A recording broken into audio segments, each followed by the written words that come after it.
Bismillahirrahmanirrahim. Assalamualaikum. Semoga kita baik-baik saja dan semoga kita masuk surga. Amin. Setan sebagai musuh manusia yang paling nyata, selalu memanfaatkan kesempatan untuk menyesatkan umat manusia. Dia paham, hakikat kebahagiaan dan penderitaan adalah di akhirat kelak. Karena itu, target utama setan adalah menyeret manusia ke neraka, dengan tipuan dunia.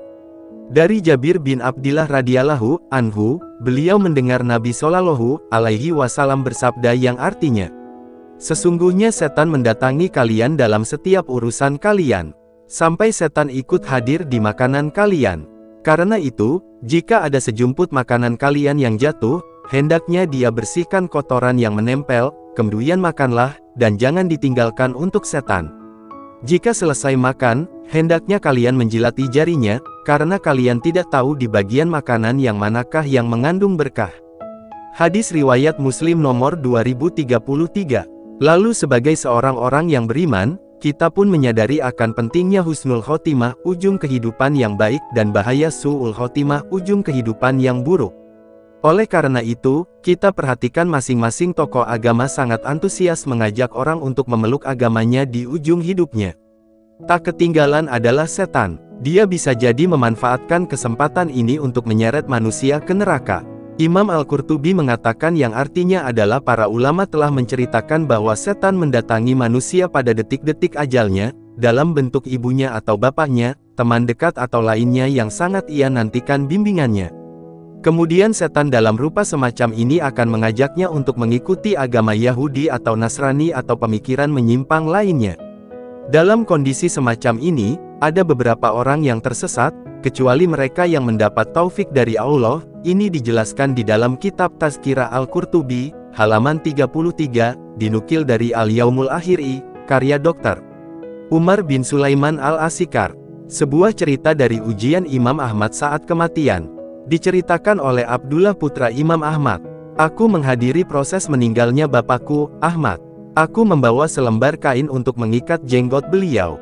Beliau kadang pingsan dan sadar lagi. Lalu beliau berisyarat dengan tangannya, sambil berkata, 'Tidak, menjauh. Tidak, menjauh.' Beliau lakukan hal itu berulang kali.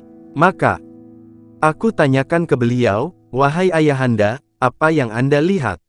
Beliau menjawab yang artinya, 'Sesungguhnya setan berdiri di sampingku sambil menggigit jarinya.' Dia mengatakan, 'Wahai Ahmad, aku kehilangan dirimu, tidak sanggup menyesatkanmu.' Aku katakan, 'Tidak, menjauhlah. Tidak, menjauhlah.' Itu ada di dalam kitab Tazkirah Al-Qurtubi, halaman 186. Adapun maksud cerita ini, setan hendak menyesatkan Imam Ahmad dengan cara memuji Imam Ahmad. Setan mengaku menyerah di hadapan Imam Ahmad, agar beliau menjadi ujub terhadap diri sendiri dan bangga terhadap kehebatannya. Tapi beliau sadar, ini adalah tipuan. Beliau tolak dengan tegas, tidak bisa kita bayangkan, andaikan ujian semacam ini menimpa tokoh agama atau orang awam di sekitar kita. Imam Al-Qurtubi melanjutkan ceritanya. "Saya mendengar guru kami, Abu Abbas Ahmad bin Umar di daerah perbatasan Iskandariyah bercerita, saya menjenguk saudara guruku, Abu Ja'far Ahmad bin Muhammad di daerah Cordoba. Ketika itu beliau sedang sekarat. Ada yang mentalkin beliau, ucapakan, 'La ilaha illallah.' Tapi orang ini malah menjawab, 'Tidak.' Setelah beliau sadar, beliau bercerita, ada dua setan mendatangiku, satu di sebelah kanan dan satunya di sebelah kiri. Yang satu menyarankan, matilah dengan memeluk Yahudi, karena itu adalah agama terbaik. Satunya berkata, matilah memeluk Nasrani, karena itu adalah agama terbaik.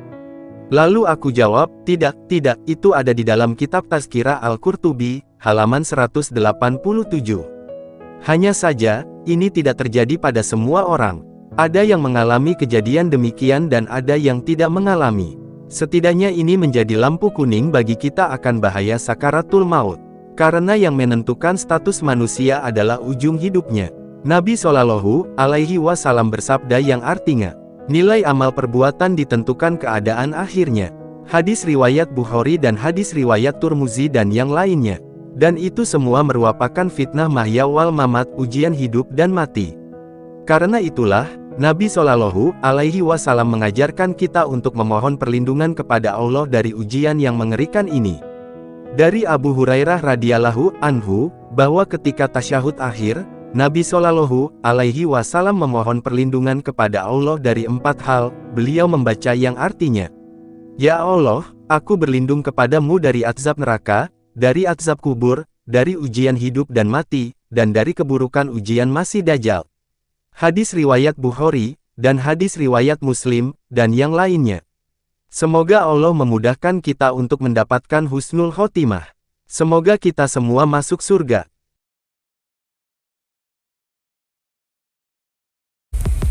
Terima kasih banyak. Mohon maaf jika ada salah. Semoga kita masuk surga. Semoga kita semua disehatkan badan, dilancarkan rezeki, dikabulkan segala hajat. Terima kasih banyak. Sampai bertemu di pertemuan selanjutnya. Salam damai. Terima kasih. Semoga kita baik-baik saja. Mohon maaf. Terima kasih. Semoga kita baik-baik saja. Mohon maaf.